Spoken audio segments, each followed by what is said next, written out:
You are listening to the War on the Rocks podcast on strategy, defense, and foreign affairs. My name is Ryan Evans. I'm the founder of War on the Rocks, and in this episode, I spoke with Russell Rumbaugh, the Assistant Secretary of the Navy. He is the Navy's Comptroller, and we're going to hear what that's about and dig deep into the finances of the Navy and some other things. Enjoy the show. So tell us how you got to where you are. You're the Comptroller for the Navy, and we'll get into that. But you've had a pretty amazing career before that. Let's chat about it. I'm not sure amazing is the right word, but I've certainly trying to hype you up, man. Honored to have this experience to try to do my part and serve the country. The way I say it is my shtick is I've been doing defense budgets for a long time, and I've done it from every perspective. In the Pentagon, on the Hill, and also getting to do it from a scholarly point of view, both think tanks and teaching. And it's a great opportunity to try to understand the broader trends that are happening, but also put it in context and know the nitty-gritty, the hard work those folks who work for the government every day are trying to do to put budgets together. And what were you doing before you took this job?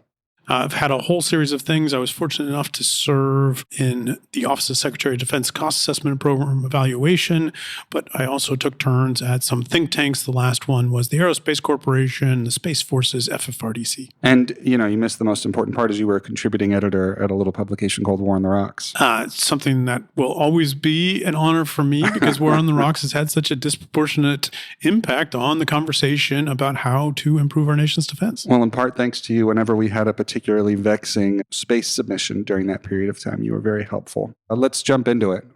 Comptroller, what does that word even mean? Great question, and absolutely the word hints at something old, right? This was the controlling of money. So it's basically only a government function. The problem with having come-ups in government services, I like that function, and I'm very fortunate to have a secretary who also has plenty of government service, so he kind of likes the word too. I confused my poor flag officers when I first came on because I would just walk up and say, "Hi, I'm your comptroller."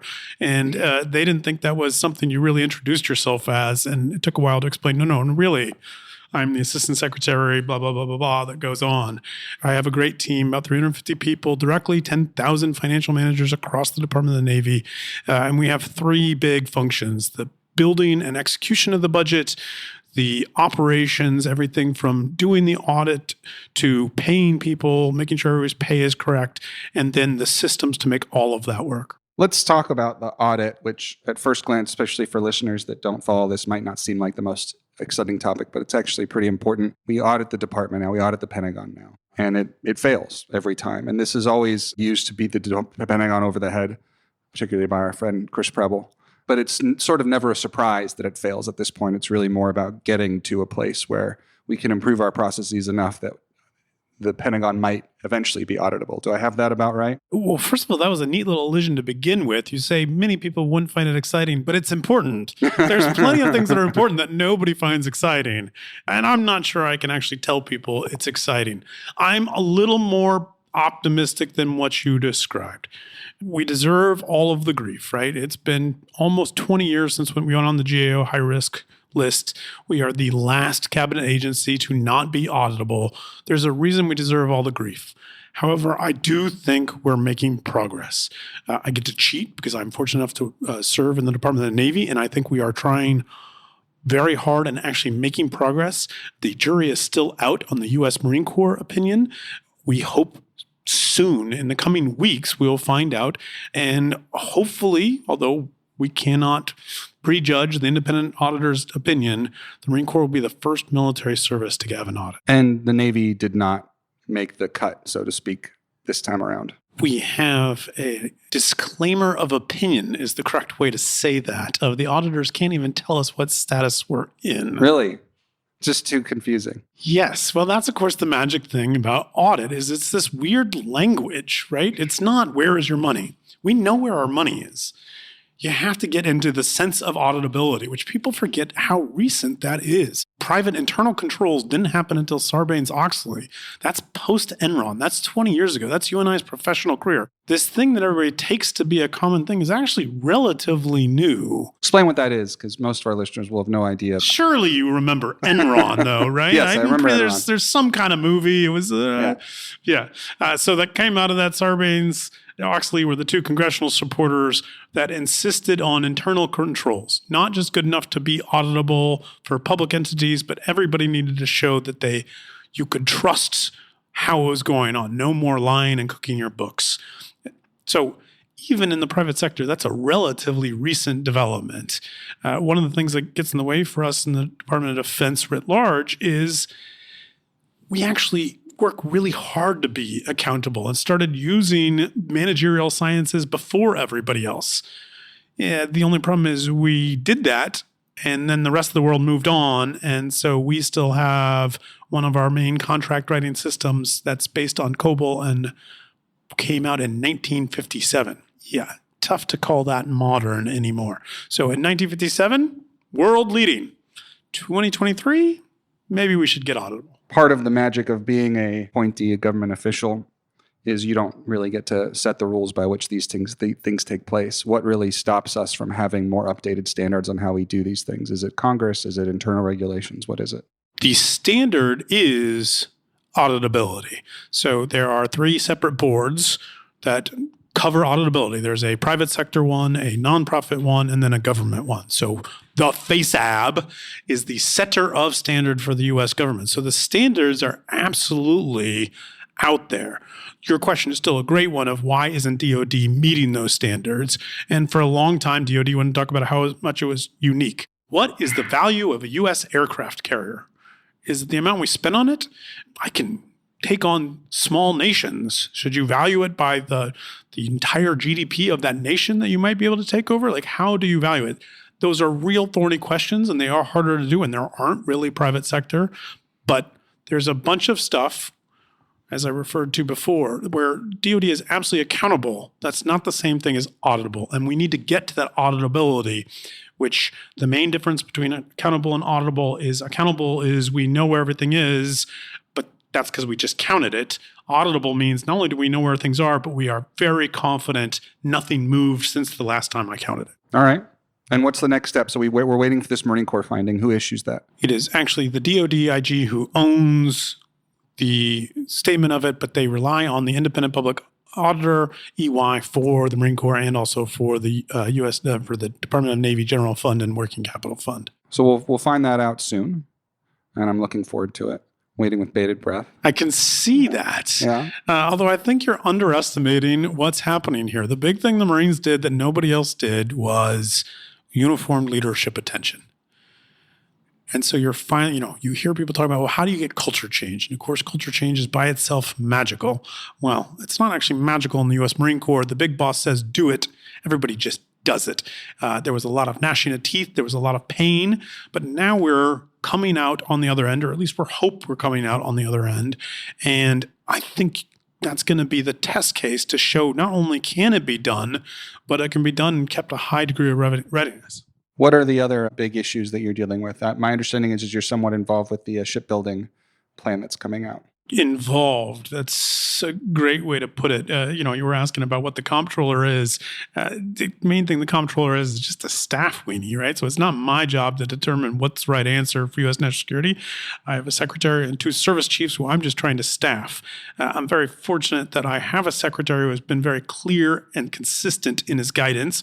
3 enduring priorities: strengthen maritime dominance, build a culture of warfighting excellence, and enhance strategic partnerships. Yeah, you can't strengthen maritime dominance without ships. The Secretary announced just in the last week his comprehensive shipbuilding review. The other thing that's going on with that is we finally have our first confirmed service acquisition official, Nick Gurdon. Thrilled to be partnered with him, a fellow assistant secretary. And he has the task of the comprehensive shipbuilding review. It's his day job, but he just came to his day job. And with the Secretary's imprimatur, he's going to go look at it. And we're going to find out how those ships, as they keep showing up in the budget, and make sure we can actually get the most from our money. And I know that the budget for the Navy, it's not like you just go out there and say, this is what I think we should have. There's this whole process, and I'd like to learn more about this.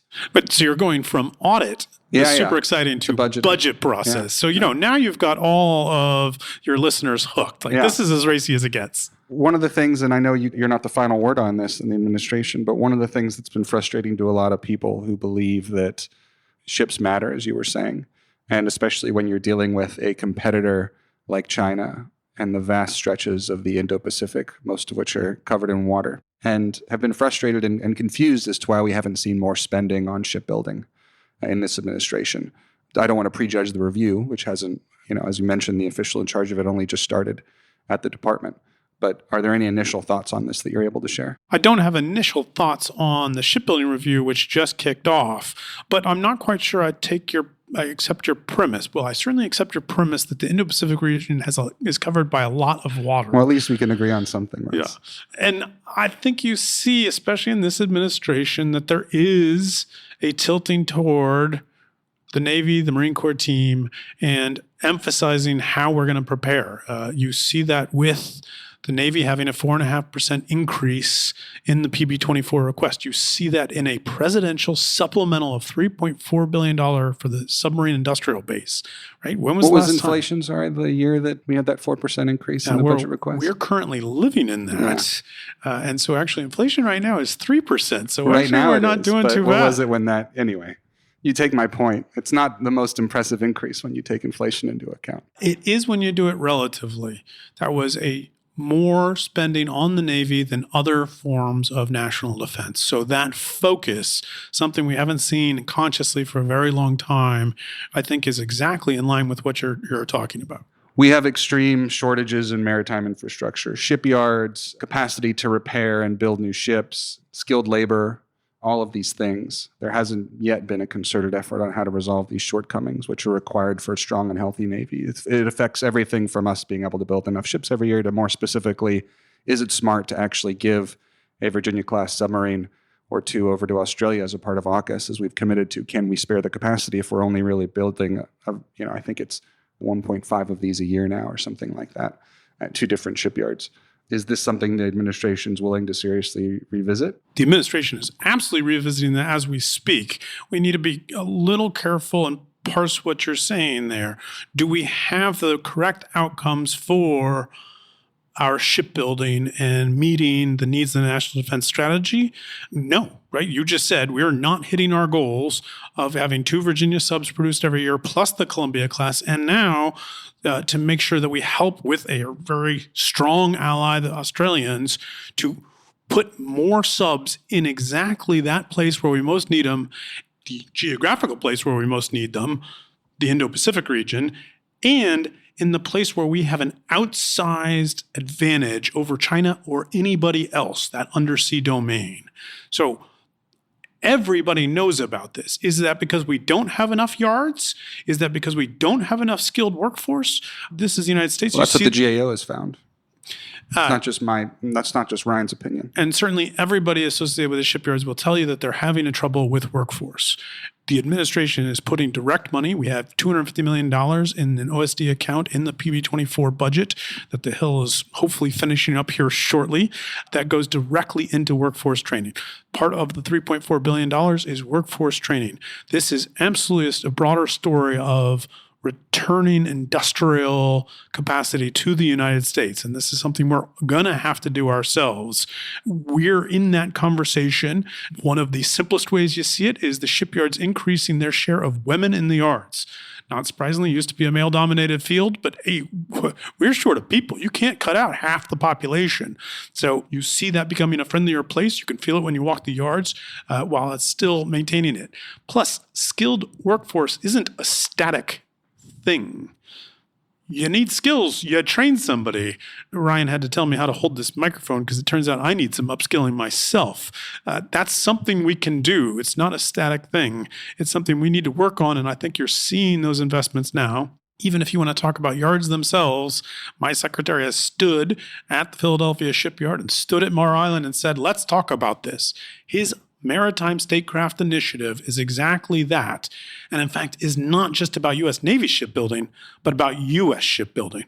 Not just the national defense side, but the commercial side as well. So let's talk more about that. What is this initiative? Like I said, the secretary has had very consistent enduring priorities. What he has now packaged that up with his phrase, maritime statecraft, or unveiled it last fall. And then you see him continuing that pace, including, as I said, standing in a shipyard to deliver remarks to emphasize that. And that is something we're exploring at all times. How do we get at those problems? How do we actually change outcomes? What are the sort of main pillars of maritime statecraft as Secretary of the Navy? One, getting out, not just thinking of our own. I'm not sure I bought your story of, we got to do this for the Americans first, and then we go to the Australians. The CNO just did her speech where she emphasized that we're in a 1930s moment. And so I've tremendously enjoyed going back and reading the speeches of that. FDR, when he was still trying to convince people to do Lend-Lease, use the analogy of the hose, your hose, when your neighbor's house is on fire. If your neighbor's house is on fire and they come, hey, can I borrow your hose? If you lend them your hose and they, at the end, and they put out the fire on their house and then they give it back to you, the hose back to you with no problem, are you out anything? No. If you lend them their hose to fight the fire and they lose the hose in the fire, but they reimburse you, are you out anything? No. If you don't lend them your hose and their house goes up and your house goes up next, are you out anything? That's what we're seeing across the board here, is this need to get more industrial output, period. Instead of worrying about which comes first, just more. And having those allies and partners, just like Lend-Lease, paid off in an incredible way, where we had people in the fight right away. And it turned out to prime the U.S. industrial. And so when we fully entered World War II, we were at a scale unprecedented in history. I don't take issue with any of that. And I don't mean that we shouldn't be helping our allies as well. It's that we are supposed to sell Australia, I believe, 3 Virginia-class submarines sometime in the next 10 years, I think. Do you think we're going to have the industrial output by then where it's smart to do that? Actually, it's the verb sell that I want to question. Australians have absolutely promised to compensate us for the submarines. One of my longtime mentors in the budget world loved to quote Bernard Brodie, strategy wears a dollar sign. It is sells, by the way, according to the Australian government. Absolutely. The Australians have promised to pay for all of these. I did not mean to change administration policy. I just find myself in a unique role as the Comptroller, responding to your concern, which is a very real one. But as I tee up the joke, strategy wears a dollar sign, right? As a budgeteer, that's something, that's great that you have all these plans, but we got to talk about how to pay for them. In his Lend-Lease speech, FDR calls it the silly, foolish dollar sign. This is when he's trying to build, if we keep worrying about those little details, we don't get to the higher level. The Australians have absolutely promised the conversations are nitty-gritty. They're gonna chip in $3 billion in 25 for this enterprise. It's yet more investment in our industrial capacity, something we should never sneeze at. But we also need to start thinking in just bigger and broader terms. We need to have enough subs to maintain our undersea dominance, thus all the effort at making sure we ramp up production. Let's talk about munitions. War in Ukraine really exposed how low stocks are, not just in older munitions like the 155 artillery shells, but also our ability to ramp up more high-tech munitions, missiles, things like that. What has the Navy been doing when it comes to the industrial base and having a deeper magazine depth? Well, first of all, let's be a little careful. It's not just low.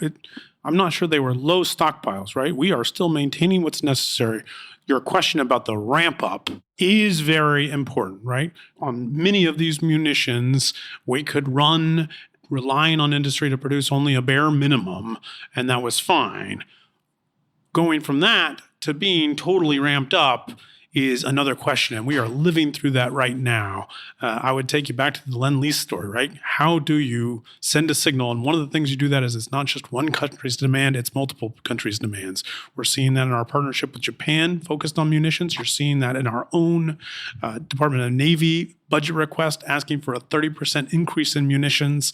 And we have very specific ones. Once again, we're getting bipartisan support. For instance, we got $100 million in the FY23 appropriations bill to try to improve munitions. We gave that to one of our manufacturers, and we gave half of that to one of our manufacturers and another half to our organic Indian Head depot to increase our ability to do solid rocket motors, one of the choke points we faced. That is absolutely how to get to it. We have our multi-year contracts that are being considered right now by the Hill. I'm the comptroller. I want multi-year contracts to pay off. I want to get a huge amount of cost saving to lock in that future funding. That is not something we're worried about with the multi-year contracts for the munitions. That is absolutely recognizing across the board that we need to be ready. You have to have a deeper magazine. And you see that at every stage. All of the flags watched Ukraine and took that lesson away. You are seeing action by the administration, by both chambers of Congress to get it. We're still, unfortunately, governing by continuing resolution here. What are the costs of that for the Navy when we're not appropriating new funds that were identified by the NDAA? Well, one of the things it means is here we are talking in January 2024, and I keep rattling off statistics that were from the budget release for FY24 that we're already in the second quarter of. So it'd be much better if we had already pocketed that. I know many supporters on the Hill believe that's true too, and that's why you see the impatience for getting here. But absolutely, it just binds our hands and prevents it from doing that. The really explicit one is if we get stuck in a full year CR, that means we're living without $26 billion, 10% of the Dawn budget down. If we also get sequestered, that's another $2.8 billion we have to take away from it. The secretary was very compelling when he published an op-ed in December about what we would face. He was very explicit that we would not repeat the mistakes we did in 2013. The way the budget processes work, our investment accounts get favored just sort of naturally. Because that works in the accounts, that means all the money that's still available from prior years is also available for cuts. For some accounts, that can go back 10 years. Even better, investment looking forward is something you can actually recover. Not always. We just talked about munitions and how if you're not buying munitions off the line, there's no reason to have a going line. But when I'm building those subs, if I don't get them now, there is still space in the line to build more of them. Not true on maintenance, right? If I don't do a ship avail this year, I can't move that ship to next year because there's already a ship waiting for it. So the secretary was very clear about we're not going to make those mistakes again, and we're going to take care of our people, and we're going to take care of readiness. That's hard. We're going through the steps right now to figure out how to do that. We absolutely need to have very important conversations with Congress about how to achieve that, all while staying within the proper financial management regulation. Back to munitions, firing a lot of Tomahawks. I don't know how many, but trying to reopen the Red Sea lanes. That's an example of, something where production needs to be ramped up. Is there some sort of formal strategy that's going to be coming out about this specific to the Department of the Navy? We don't even need a formal strategy, right? Everybody can see this and everybody is already pressing in. You're seeing Bill LaPlante up at OSD talk about this. We are already in conversations with our industrial partners trying to get that production ramped up. Absolutely nothing like watching the courage of our sailors and Marines in the Red Sea dealing with a real world issue that illustrates this isn't a future issue, this is a today issue, and it needs to be part of the ramp-up. He talked about how all this budget nonsense delays everything, and this often leads to larger tours for our sailors who are out, and this has been happening for years. This isn't just specific to this administration, where it turns out a ship needs to stay out much longer than planned, and things sort of keep getting pushed to the right and pushed to the right.